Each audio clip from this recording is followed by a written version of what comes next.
Bonjour, namasté, Hare Krishna.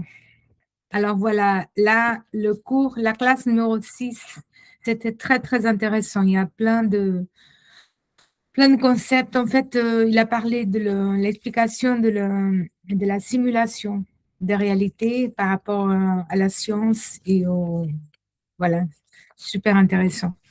Alors, d'abord, euh, voilà, l'existence, la création, on peut l'expliquer de deux façons. Il y a deux schémas, soit par les religions, à travers les différents systèmes mythologiques qui ont été créés pour expliquer justement les phénomènes de la création et les sciences naturelles. Je vais mettre la lumière parce que c'est très foncé.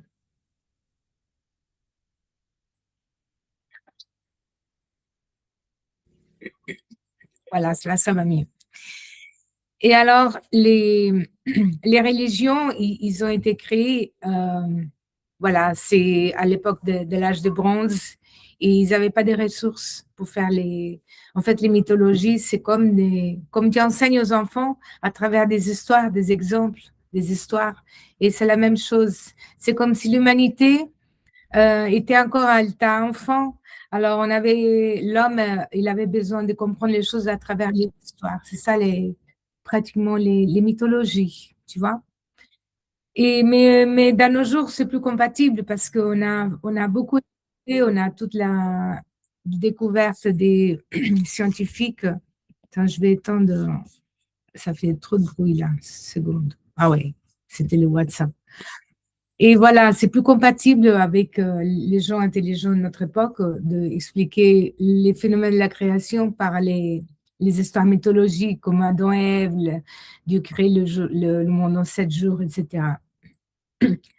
Alors, il y a un mot, quand on dit monde matériel, la matière, ça vient en fait du mot mater en grec, ça vient du sanskrit, c'est matrika, en sanskrit matrika, mata, c'est mère. Parce que les Grecs, en fait, il a été, dans l'histoire de la civilisation védique, il y a eu beaucoup voilà, aux périodes historiques, il y a eu beaucoup de migrations vers la Grèce qui ont influencé la philosophie, tout. La Grèce, c'était l'influence de l'Inde. Et alors, mata, mère, mater, en grec, matière. Et les mots matière, ça veut dire, bah, c'est la mer, c'est la nature. Alors, il y a latin, le grec et les Védas. Le mot matière, on peut comprendre par les sciences actuelles, c'est un agglomérat de baryons. La matière baryonique, je ne sais pas si tu as déjà entendu parler de ce mot, matière baryonique. C'est une agglomération de baryons. 27% de la structure de la création, c'est cette matière baryonique, la matière, 27%. Le reste, que c'est 73%, c'est la matière obscure. La matière obscure, l'énergie obscure. Alors, c'est très, très peu la matière, entre guillemets, existante dans l'univers. Euh, il y a toujours eu, avant la découverte de la science, il y a toujours eu cette intuition que la matière, en fait, c'est une agglomération de petites particules. L'homme, il a toujours eu cette intuition. Et par exemple, l'atome, l'existence de l'atome, elle était déjà décrite dans les Védas. Et l'hypothèse que tout est formé par l'atome était déjà il y a un gars, un philosophe grec, Démocrite, qui a suggéré le principe de l'atome déjà il y a quelques siècles. Et en Inde, il y avait déjà ce concept de l'atome. Et après, il a été confirmé maintenant, je ne sais plus quelle année, dans le siècle 21, celui qu'on vit. Ils ont créé un microscope très, très puissant pour pouvoir photographier l'atome. La première fois dans l'histoire, tu peux regarder ça sur Google, l'atome, il était photographié pour la première fois. Et avant, c'était tous des calculs mathématiques. Alors, il y a un trépied des trois sciences qui nous aident à comprendre tous ces processus de la création. C'est la chimique, la chimie, la physique, la mathématique. Tous ces trois sciences, en fait, ils aident ensemble, ils nous aident à monter tout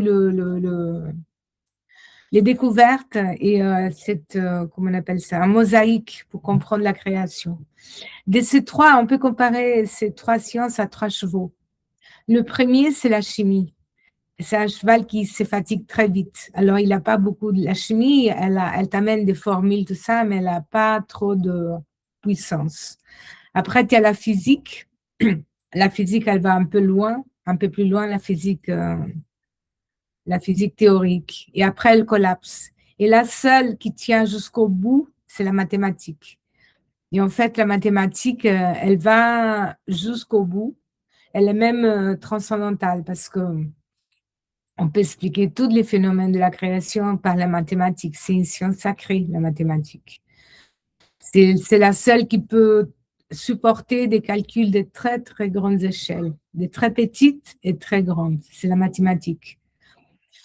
Euh, alors, par exemple, dans le siècle dernier, il y a un scientifique, je ne sais plus le nom, qui a prévu l'existence de planète Neptune à travers des formules mathématiques. Et l'existence de planète Neptune, il a été seulement découvert le siècle 20, alors c'était le siècle 19, je crois.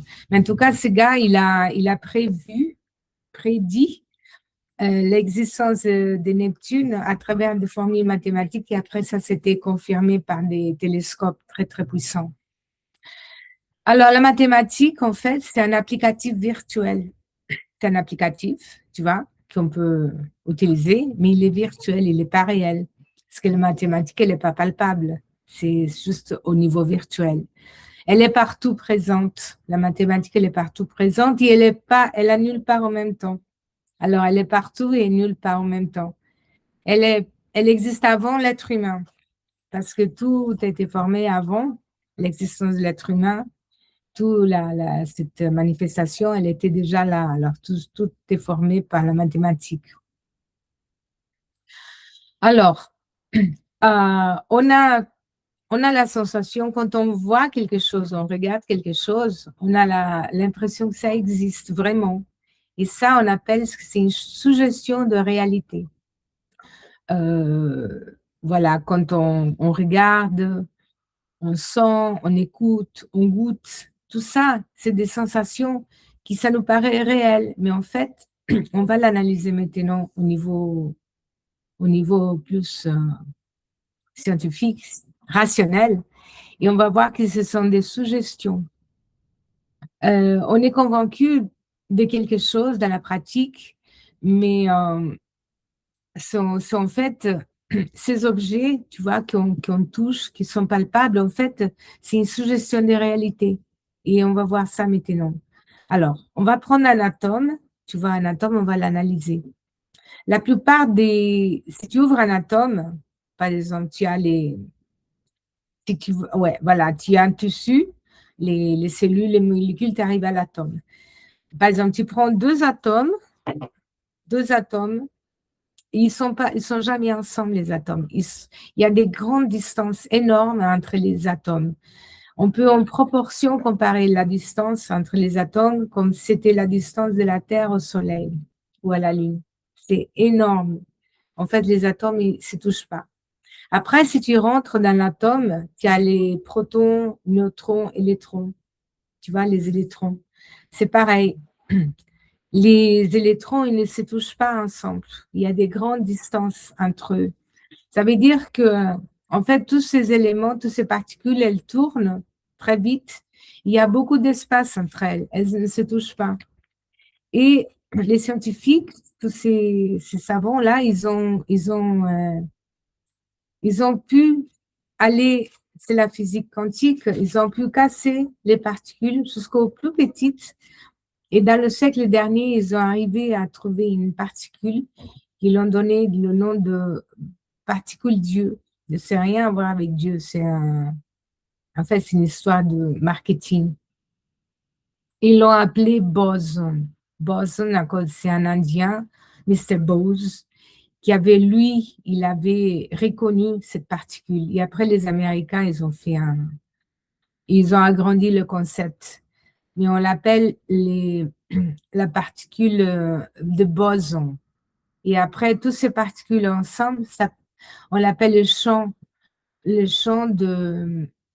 En fait, c'était deux gars, un Indien, Mr. Bose, et un Suisse, Peter Higgs, qui tous les deux, ils ont vraiment officialisé le concept c'est des particules, s'appelle boson.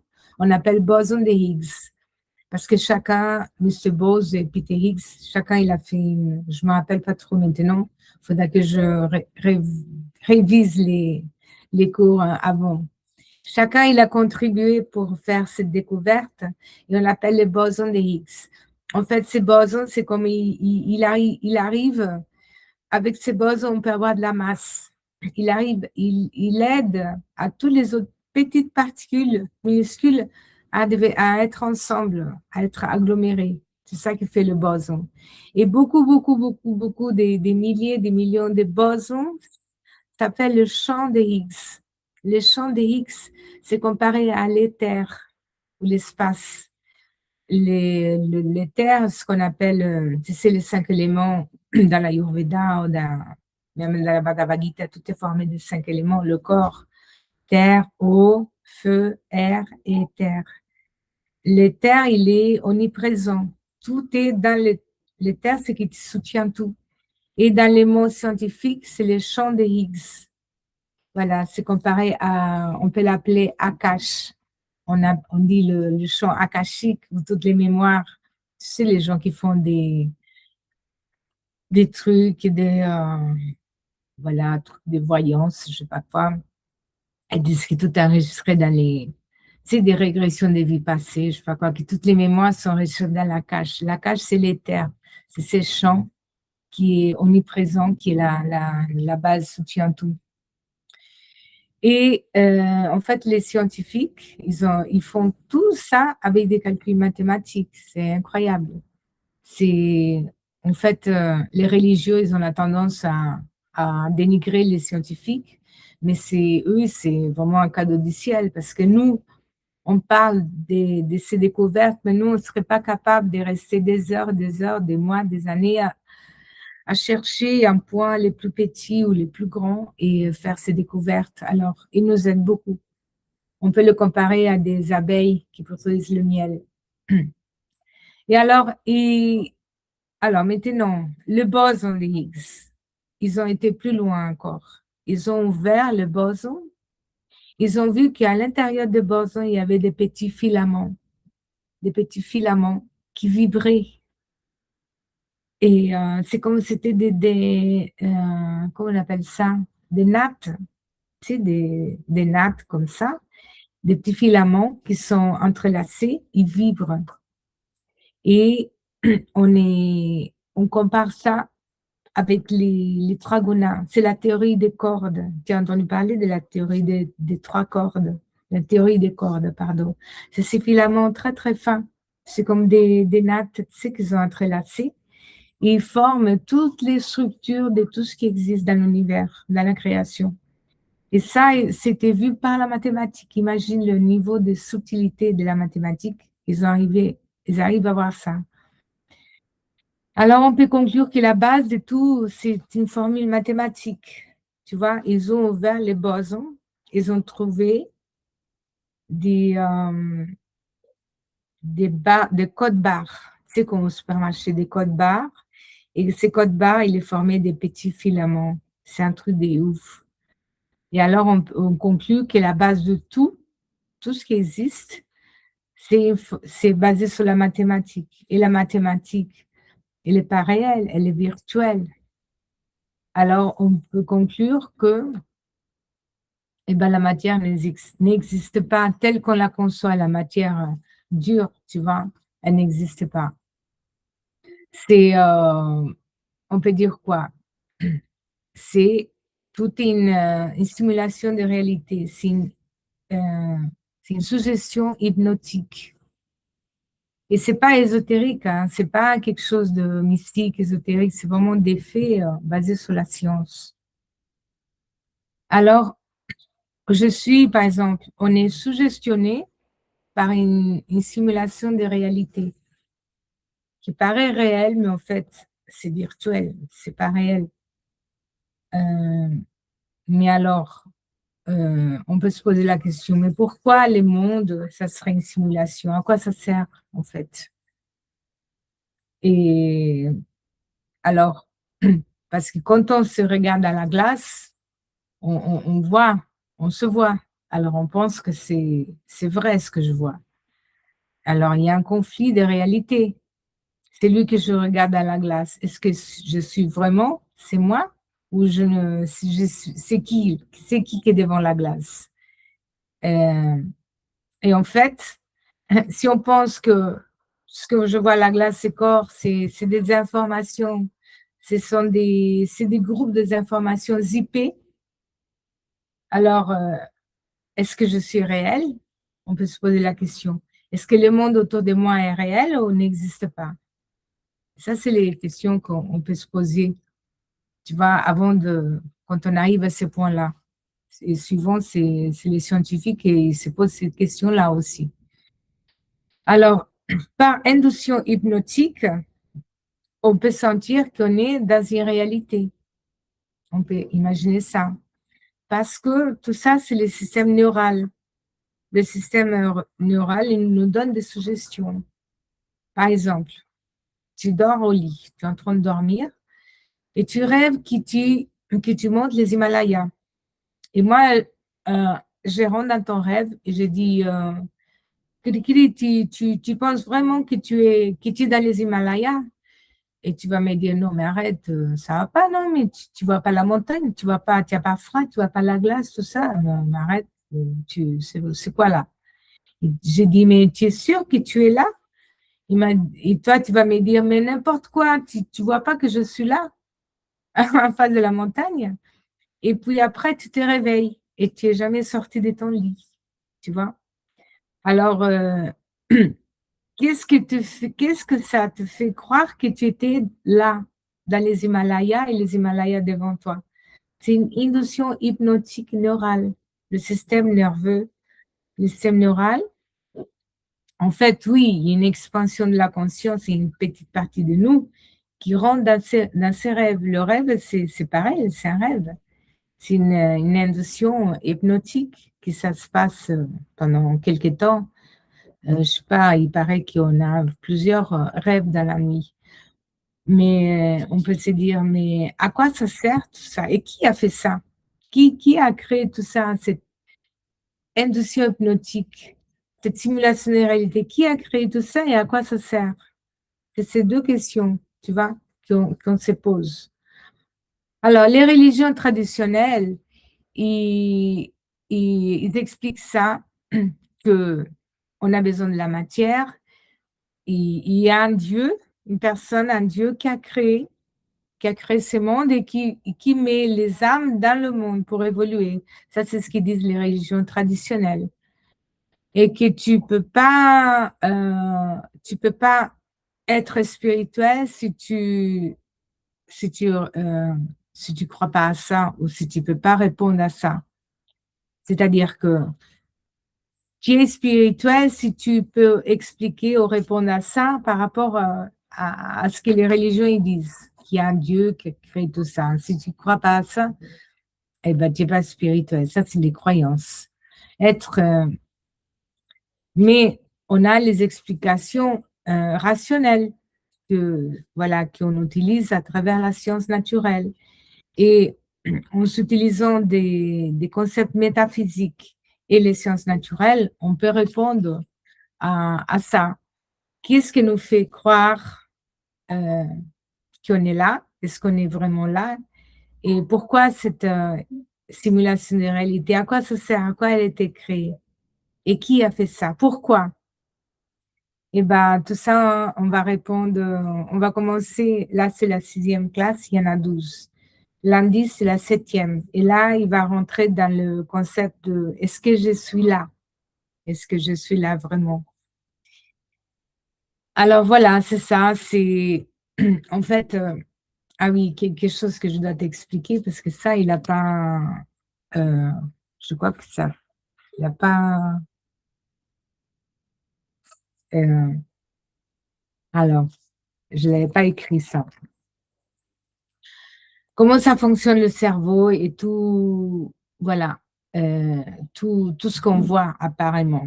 Alors, heu, tout à l'heure, j'avais dit que les atomes et les électrons, ils ne se touchent pas et de la même façon, nous, tu vois, quand tu prends un objet, on a l'impression qu'on touche, mais en fait, on touche pas. On touche rien. Quand je me touche, en fait, on touche pas. Quand on s'embrasse quelqu'un, on mange, on touche pas. C'est quelque chose de très spécial de comprendre ça, mais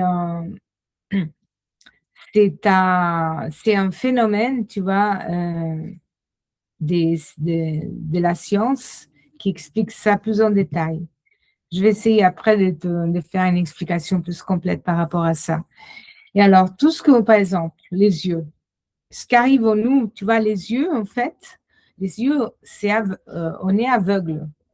Ce qu'ils voient, c'est pas les yeux. Les yeux seulement, ils captent, c'est des ondes qui sont formées par des photons, les photons de la lumière. Alors, les yeux, ce qu'ils font, c'est absorber ces ondes, ces photons, ils les transforment en impulses électriques qui vont derrière, il y a une petite, je sais pas comment on appelle ça, un petit truc derrière le cerveau, tous ces impulses électriques, ils arrivent là, ils sont transformés en images qui sont de nouveau renvoyées par les yeux. Et c'est ça ce qu'on voit. Et la même chose, ça se passe avec le nez, le son, le goût. En fait, tout, tu vois, si on part du principe que tout est particules, tout est onde et particules. Il y a un phénomène il y a des vidéos dans les YouTube, ça s'appelle l'expérience de double fond. C'est qu'il y a une partie, selon comment la lumière, elle illumine, ça peut, la même chose, ça peut être une onde, des ondes, vibration ou une particule. Alors, tout ce qui rentre en nous, tu vois, tout est formé d'énergie. Énergie, c'est quoi? Énergie, c'est des ondes et des points des particules. Alors, nous, les sens, ils absorbent ces ondes et ces particules. Ils vont dans le cerveau profond derrière et c'est transformé en son, en couleur, en forme, en arôme, en goût. Et alors, euh, et alors voilà, ça c'est, il y a une applicatif qui s'appelle Ahankara, qui c'est une applicatif divin, intelligence Dieu, qui nous fait croire. C'est ce qu'on appelle le faux ego. Tu sais, les dévots, ils disent ça, le faux ego, qui nous fait croire que nous sommes la personne qu'on se regarde dans la glace, qu'on voit devant la glace, ou qui, voilà, tout ça, ça, on a l'impression que c'est réel. Parce qu'en plus, dans cette planète, tout est en 3D, 3 dimensions, et c'est assez long. Alors, c'est pour ça que tout prend des formes, ça bouge pas. On a l'impression que la matière, elle est solide, elle est stable, elle est fixe, mais en fait, non. Parce que n'importe quoi, tu prends un microscope et tu vas les analyser, tu trouves les mêmes principes des molécules, des atomes, des protons, électrons, quarks, neutrines, je sais pas quoi, plus petit. Tu arrives au boson de Higgs, tu ouvres le boson, c'est un code barre qui est formé des filaments infinis qui vibrent. Et ça, on appelle ça un langage très poétique des idéalismes mathématiques. Ce qui est à la base de tout, c'est des formules mathématiques. Et nous, en tant que spiritualistes Vaishnav, parce qu'on suit la lignée Vaishnava, c'est que toutes ces formules mathématiques, ils ont sorti du mental du Seigneur suprême, du Seigneur suprême. Et la mathématique, elle est transcendantale, elle est spirituelle, parce qu'elle existe avant la création. Parce que comme c'est une simulation de réalité, qu'on appelle Maya dans les Védas, cette illusion, et ben, elle est tellement bien faite pour pouvoir nous faire croire que tout est réel, mais en fait, non. Et voilà, dans les prochains cours, il va donner des explications plus précises là-dessus. D'accord? Ben, j'espère que tu as aimé et puis bon week-end. Bisous. Ciao, ciao.